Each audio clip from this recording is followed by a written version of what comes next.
ಇವ್ರಿಗೆ ಯಾಕೋ ರಾಮನ ಬಗ್ಗೆ ಆ ಕಂಡ್ರನೇ ಆಗಲ್ಲ ಅಂತ ಅನ್ಸ್ತಾ ಐತೆ ನನ್ಗೆಲ್ಲ. ಮಹಾತ್ಮ ಗಾಂಧೀಜಿಯವರು ಅಷ್ಟೇ, ಅವರ ಜೀವನ ಪೂರ್ತಿ ರಘುಪತಿ ಎಲ್ಲೇ ಹೋದ್ರು ಯಾವುದೇ ಕಾರ್ಯಕ್ರಮ ಮಾಡಿದ್ರು ರಘುಪತಿ ರಾಘವ ರಾಜಾರಾಮ್, ಪತಿತ ಪಾವನ ಸೀತಾರಾಮ್, ಈಶ್ವರ ಅಲ್ಲ ತೇರೆ ನಾಮ್, ಅದು ಪರ್ಮನೆಂಟ್ ಆಗಿ ಹೇಳ್ತಾ ಇದ್ರು. ಈಗ ಆ ರಾಮನ ಹೆಸರನ್ನೇ ಯಾಕೆ ನಿಮ್ಗೆ ದ್ವೇಷ ಅಂತ? ರಾಮ ಈ ದೇಶದ ಆದರ್ಶ ಪುರುಷ, ಕೊಟ್ಟ ಮಾತಿಗೆ ತಪ್ಪದೇ ಇರುವಂತವನು. ಕಾಡಲ್ಲಿ ಹೋದಾಗ ಆ ಒಬ್ಬ ಹೆಣ್ಣು ಮಗಳು ಕಚ್ಚಿ ಹಣ್ಣನ್ನ, ಎಂಜಲ್ ಹಣ್ಣನ್ನು ಕೊಟ್ಟರು ಭಕ್ತಿಯಿಂದ ಅದನ್ನ ತೆಗೆದುಕೊಂಡಂತವನು ರಾಮ. ಶಬರಿಗೆ ಇಲ್ಲಿ ಆ ರಾಮನ ವಿರುದ್ಧನೇ ಕೂಡ ಒಂದು ದ್ವೇಷದ ಭಾವನೆಯನ್ನ ನೀವು ಮಾಡ್ತಾ ಇದ್ದೀರಾ. ನನ್ಗನ್ಸ್ತೈತೆ ಕೇಂದ್ರ ಸರ್ಕಾರದ ಮೇಲೆ ಪದೇ ಪದೇ ಪದೇ ಪದೇ ಯಾವುದೇ ರಾಜ್ಯಗಳನ್ನ ನಾನು ನೋಡಿಲ್ಲ. ಇದುವರೆಗೂ 18 ನಿರ್ಣಯಗಳನ್ನ ಮಂಡಿಸಿದ್ದೀರ. 18 ನಿರ್ಣಯಗಳು. ಇನ್ನು ಒಂದು 19ನೇ ನಿರ್ಣಯನೂ ಕೂಡ ನಾಳೆ ನಾಡ್ದು ಮಂಡಿಸಕ್ ಹೋಗ್ತಾ ಇದ್ದೀರ. ಕಾಲ್ ಕೆರೆದು ಜಗಳಕ್ಕೆ ಹೋಗ್ತಾ ಇದ್ದೀರ. ಅವಶ್ಯಕತೆ ಇದೆಯಾ?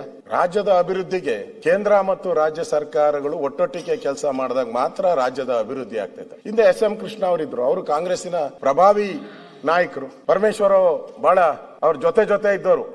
SM ಕೃಷ್ಣ ಅವ್ರ ಜೊತೆ ಎಂದಾದ್ರೂ ದ್ವೇಷ ಮಾಡ್ಕೊಂಡಿದ್ದೀರಾ? ಮೆಟ್ರೋ ಬಂತು ಅವರ ಕಾಲದಲ್ಲೇ, ಅಟಲ್ ಬಿಹಾರಿ ವಾಜಪೇಯಿ ಇದ್ದಾಗ. ಇಂಟರ್ನ್ಯಾಷನಲ್ ಏರ್ಪೋರ್ಟ್ ಬಂತು. ಸೌಹಾರ್ದತೆಯಿಂದ ನಡ್ಕೊಂಡಾಗ ಬೆನಿಫಿಟ್ ಜಾಸ್ತಿ.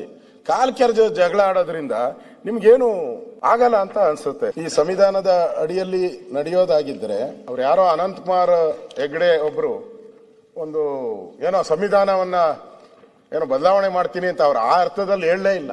ಆದ್ರೆ ನೀವು ಅದನ್ನೇ ದೊಡ್ಡ ಪ್ರಚಾರ ಮಾಡ್ಬಿಟ್ರಿ.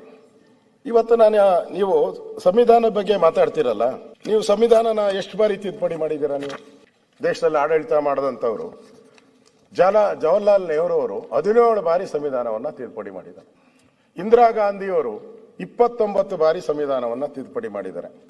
ರಾಜೀವ್ ಗಾಂಧಿಯವರು 10 ಬಾರಿ ಮಾಡಿದ್ದಾರೆ. ಒಟ್ಟಾರೆ ಕಾಂಗ್ರೆಸ್ ಅವರು ಎಷ್ಟು ಮಾಡಿದ್ದಾರೆ ಅಂತ ಹೇಳಿದ್ರೆ 72 ಬಾರಿ ಈ ಸಂವಿಧಾನವನ್ನ ತಿದ್ದುಪಡಿ ಮಾಡಿದ್ದಾರೆ. ಪರಮೇಶ್ವರ್ಗೂ ಕೇಳ್ತೀನಿ, ರಾಮಲಿಂಗಾರೆಡ್ಡಿ ಯಾಕೋ ಎದ್ದೆದ್ದು ಕೇಳ್ತಾರೆ ಇವತ್ತು, ಅದಕ್ಕೆ ಕೇಳ್ತೀನಿ, ಎಷ್ಟು ಗಾಂಧಿ ಹೆಸರಿಟ್ಟಿದ್ದೀರಾ ಹೇಳಿ?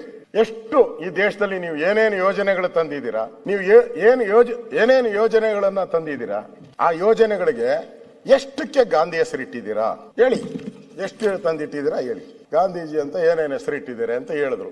4 ಹೆಸರು ಅವ್ರ ಬಾಯಲ್ಲಿ ಬರ್ಲಿಲ್ಲ. ಅಲ್ಲಿಟ್ಟಿದ್ದೀನಿ, ಇಲ್ಲಿಟ್ಟಿದ್ದೀನಿ, ಅಲ್ಲಿಟ್ಟಿದ್ದೀನಿ ಅಂತ ಹೇಳಿದ್ರಿ, ಬರ್ಲಿಲ್ಲ. 4 ಹೆಸರು ಬರ್ಲಿಲ್ಲ.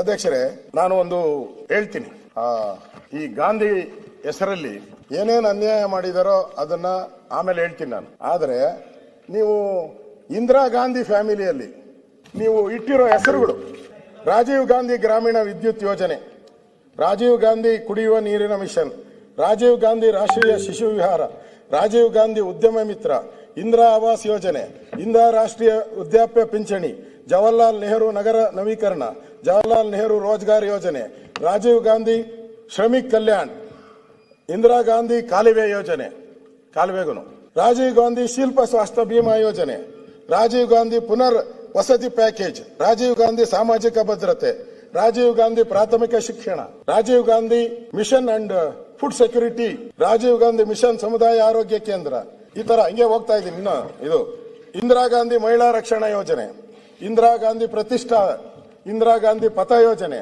ಇಂದಿರಾ ಗಾಂಧಿ ವೃದ್ಧ ಭೂಮಿ ಜಟಾಜೂರಿ ಅನುದಾನ ಯೋಜನೆ, ಇಂದಿರಾ ಗಾಂಧಿ ನಹಾರ ಯೋಜನೆ, ಇನ್ನು ಹಂಗೆ ಬೇಕಾದಷ್ಟು ಮಧ್ಯದ ಬಿಟ್ಬಿಡ್ತೀನಿ. ರಾಜೀವ್ ಗಾಂಧಿ ವಿವಿ olympic Mumbai, Rajiv Gandhi beach ball kabaddi, Rajiv Gandhi ಕೊನೆಗೆ ಬಂತು ನಾಗರಹೊಳೆಗೂ ರಾಜೀವ್ ಗಾಂಧಿಗೆ ಏನ್ ಸಂಬಂಧ? ನಾಗರಹೊಳೆ ಅದು ಪ್ರಾಚೀನ ಕಾಲದಿಂದ ಬಂದಿದ್ದು. ನಾಗರಹೊಳೆ ಅಭಯಾರಣ್ಯ ಅಂತ ಇತ್ತು, ನಾವೆಲ್ಲ ಅಲ್ಲೇ ಇವತ್ತು ಅದೇ ಹೆಸರು ಕರೆಯೋದು. ಅಲ್ಲಿ ನಾನು ನೋಡಿದ್ರೆ, ಬೋರ್ಡ್ ನೋಡಿದ್ರೆ, ಮೊನ್ನೆ ನಾನು ಹೋಗ್ತೀನಿ ಟ್ರೆಕ್ಕಿಂಗ್ ಹೋಗೋ ಅಭ್ಯಾಸ, ನಾನು ಹೋಗ್ತೀನಿ, ಅದಕ್ಕೂ ರಾಜೀವ್ ಗಾಂಧಿ ಅಭಯಾರಣ್ಯ ಅಂತ ಹೇಳ್ತಾರೆ. ರಾಜೀವ್ ಗಾಂಧಿ ಅಭಯಾರಣ್ಯದಾಗ ಕೆಲಸ ಏನ್ ಮಾಡ್ತಾರಪ್ಪ?